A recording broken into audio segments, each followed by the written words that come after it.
Here today working in the shop, installing the guides on the bandsaw. I've installed over here, I've installed the fixed guide, now I'm working on the movable guide. One of the things I don't want to do is I don't want to have something hanging out the side of my mill as I go down through. I want this all to be in. So what I have here is a jack off a camper for a pickup. It was one that had some problems with it, my neighbor gave me. And it has a Acme screw inside. So I'm going to set it up so the Acme screw will end here, but it will push the guide in and out. And the guide will stop. I'll cut this off and it'll stop here, so there won't be anything showing. I'm going to mount a motor with a speed increaser, just be a couple of pulleys, because Acme screws are very slow. So that should go in and out, and if I need to, I'll put a binder in it to hook it down so that it's nice and tight, but it's pretty good. So I'll mount the guide on this side, the Acme screw in the middle, and the plan is to have a 12-volt drive motor. I've got one off that came off a wheelchair actually, and I'll run that down, and that'll run this Acme screw, which will feed it in and out. So that's what we're doing today. I've spot welded these pipes on, this one and this one, which will hold the cross slide, so I can get the clamps off, so I can get the wheels on, get the band on to see exactly where I'm going to want to set all this. So I should be able to take these off. And I've got my Acme screw chucked up in a lathe. And what I want to do is I want to have a bearing that's, and I'll make a mount for that on here. And then I want to have this pulley on here to turn it. So one of the tricks I do, and I've got this set for about 2 1/4 inches because it's really not anything I need to get crazy with accuracy. So I leave my stop. I made a stop for this lathe, and I just leave it there all the time for general use. I'll move it when I need to. And then I adjust the cross to get it where I want it. And I pull this out, the piece out, to the length. Obviously, if we're starting to get down into the thousands, this won't work. But what it does, I'm always as close as I dare to get to the chuck, so that's where you want to be. I'm going to slowly turn this down, fit the bearing on, and fit this on. Let's see if this thing will fire up. There it goes. I'll make one pass and then I'll shut the camera off and finish it. So I'm going to just about 625 RPM. A little fast, but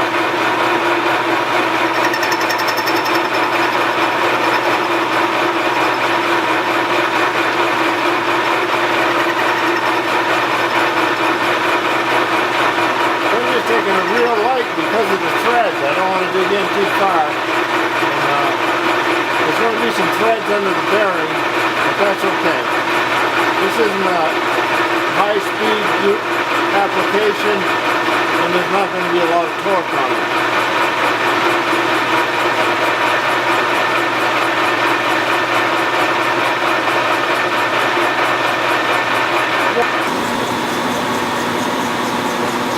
Okay, final pass. Taking about 1,000 to 2,000 of a minute.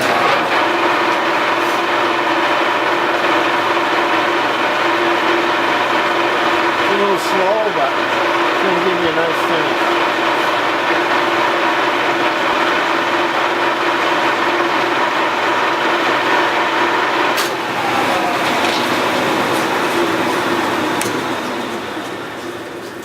All right. Feels good. Ah, look at that. Just what I want. Nice and tight so that the bearing won't spin on the shaft. The bearing will spin on the bearing. If that makes sense. I think it does.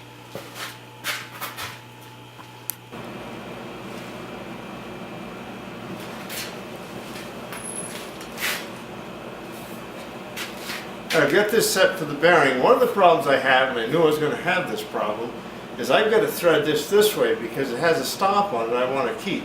So either I've got to get it to be able to thread, or I'm going to have to cut it off and re-weld it back on. So what I'm going to try to do, I've cut a small slot in the end for a screwdriver. I'm going to try to get it down through, line it up, and with any luck, I can reach up in with a screwdriver and work it through. So let's see how it goes. It's here. So let me work on it a while.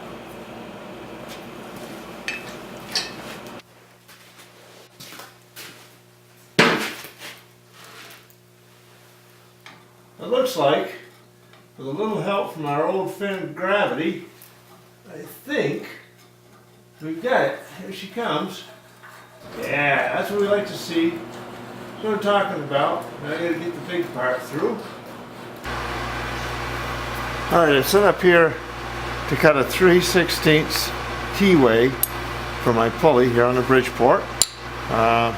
Because it's so rough, I'm just going to take probably 30 thousandths of the whack. I don't need to go down very far anyway, so that's what we're going to do.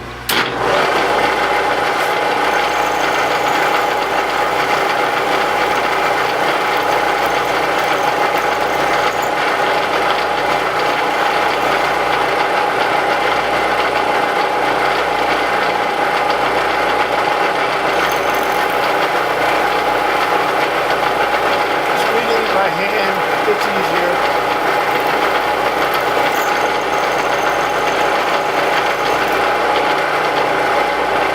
All right, should be all set on that. Now we got to build a mount for the bearing and get this thing installed. A bearing holder, it's a piece of pipe that the bearing has a nice tight fit into. I went on a Bridgeport and I flattened 4 sides, so this will slide into here where I can weld it. It will slide in there. There it goes. And then I can put the bearing in, and the bearing will hold it from coming this way, and this will hold it from going that way. So hopefully this is all going to work. I may have to put a shoulder in this to hold the bearing, but I don't think so. I think it's going to be alright. Guide made. Basically, this is I think I told you already, it's a leg off a pickup camper. I don't know if you can see it, but when you turn the Acme thread in the middle, it goes in and out. So this is going to be mounted up in here, kind of like that. And then there'll be a motor mounted right in here to run this in and out. And had it on a couple times to try it, and I think it's going to work great. So I'll get that on, we'll take a look at it.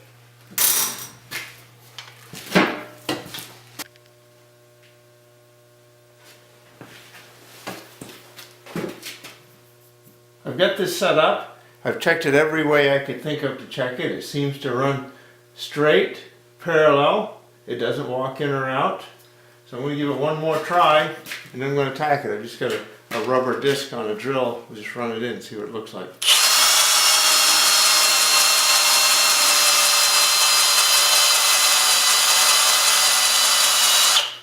Alright. Well, I'm going to tack it. I just got everything tacked. I haven't welded anything for real. And then I'll go ahead and get the motor set up on it. And we'll try it to see how it works in and out. I'll get the other one adjusted. Should have a 1/4 inch deflection or maybe a little less on each one. And I've got everything tacked in. I temporarily put the motor on because I don't have the right size belt, so I've got to get that and I'll finish putting that on. This is just temporary. Now let's try it here. I've got a battery down here and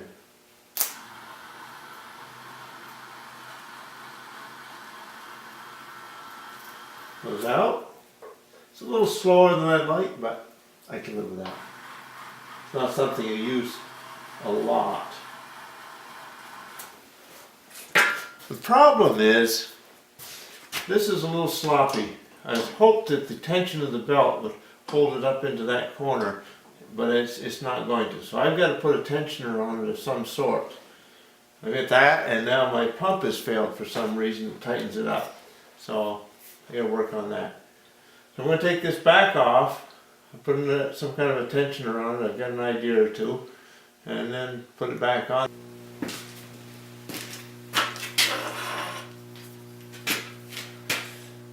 Alright, I'm in the shop this morning, and what we're trying to accomplish this morning is to get this slot out of this bearing guide. This is the one that goes across and adjusts for the size of the log. And you can see there's quite a bit of slop in it. So what I've done is I milled a slot out of the outer tube without hitting the inside tube. And I've made a few parts. Now let me just zoom in a little so you get a little better look at that.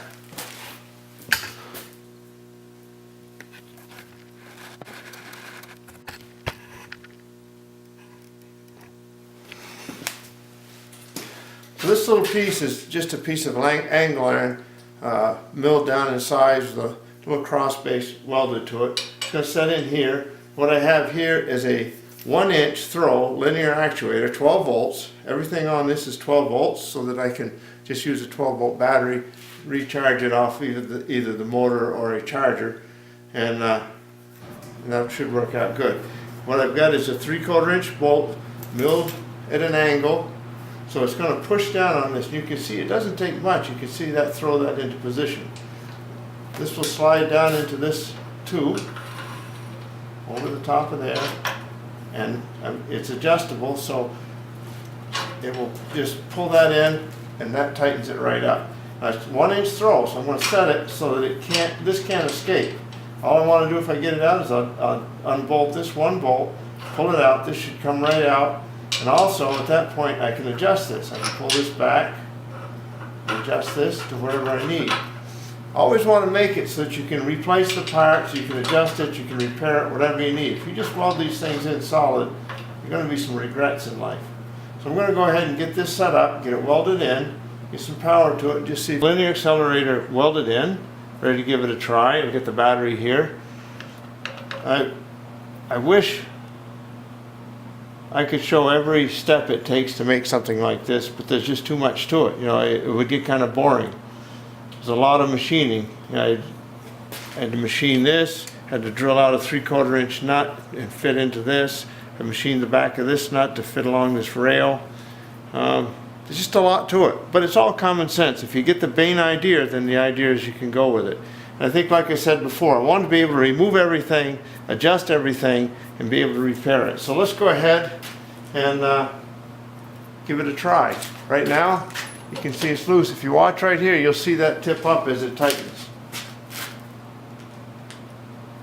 How about the other way?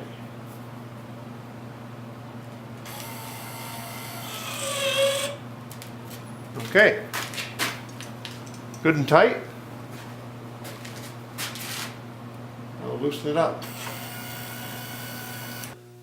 Guide mounted, everything is just tacked, it's not finish welded yet. I've got 1,000 pounds pressure on the blade, I've got a 1/4 inch deflection on each side, I've got them adjusted in and out. That one needs a little more adjustment to tip it straight. Got the actuator is in behind this wheel, looks like plenty of room there. I've got the motor temporarily mounted out here because I don't have the right belt. So first, let's drive it in, and you can see it's pretty loose and sloppy.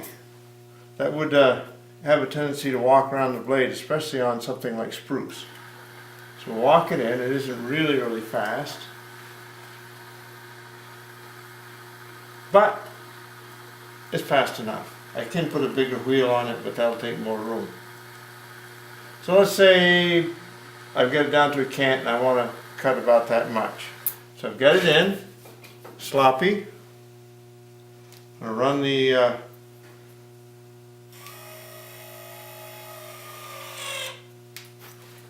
nice and tight. I think we've got a success there. It's going to make that saw just that much better. It's all in the detail.